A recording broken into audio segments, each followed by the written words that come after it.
Iya, gimana? Ini yang sekarang kita kontras lagi menggugat di pengadilan, sedang jalan nih gugatan kita kepada Pak Wiranto bahwa putusan DKP dulu menyatakan bahwa penculikan itu karena perintah orang dan kemudian orangnya dilakukan tindakan.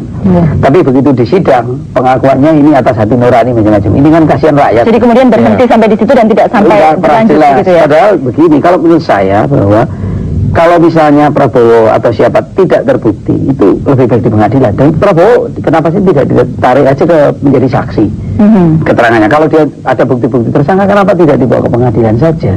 Jadi ini kalau menurut saya kemudian kasus ini menjadi komunitasnya politik dan itu tumpang tindihnya jadi kacau begini.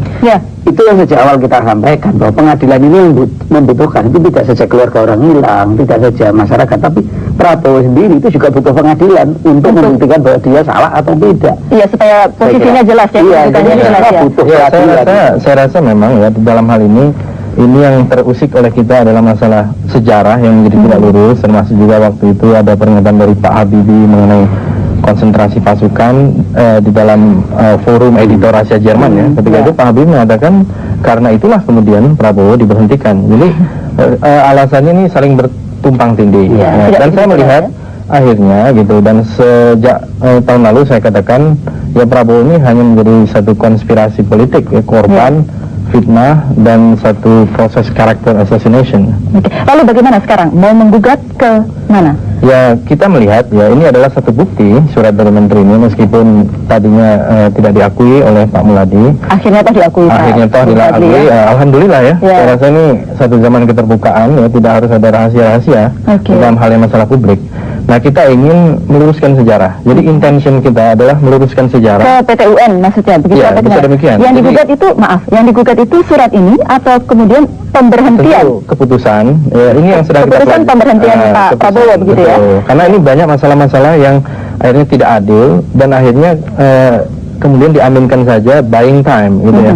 Tidak diselesaikan secara menurut saya tentu saja.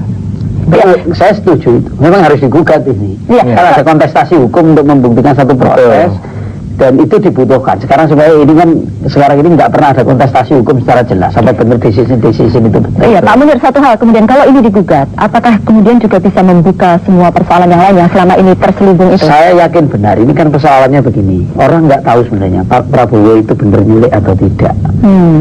Investigasi mengarah ke itu, tapi dia sendiri kan nggak pernah ngomong. Berapa besar sih otoritas dia untuk melakukan itu sekian lama? Bagaimana otoritas di atas dia mengetahui tentang itu? Ada nggak pernah dilaporkan tapi tidak ada tindakan dari atasan untuk menghentikan macam-macam. Ini kan nggak ada yang tahu. Jadi ada satu ruang untouchable di situ, nggak tersentuh. Nah ini perlu ruang. Jadi ini saya kira semua jadi begini-begini harus digugat memang. Ya, buat semua pihak itu lebih baik ya kalau lebih baik ya, diluruskan dan kita lihat juga di dalam ya Prabowo sendiri kan sudah menyatakan sama sekali tidak pernah memerintahkan untuk melakukan apa penculikan dan saya rasa ini juga praktek yang sudah lama terjadi di dalam sistem kita, di dalam sistem militer di masa lalu. Kalau Anda lihat di tahun 70-an 80-an banyak sekali korban-korban penculikan dan sampai sekarang masih hilang. Dan mungkin bisa menambah datanya Pak Munir ini. Baik, kalau gitu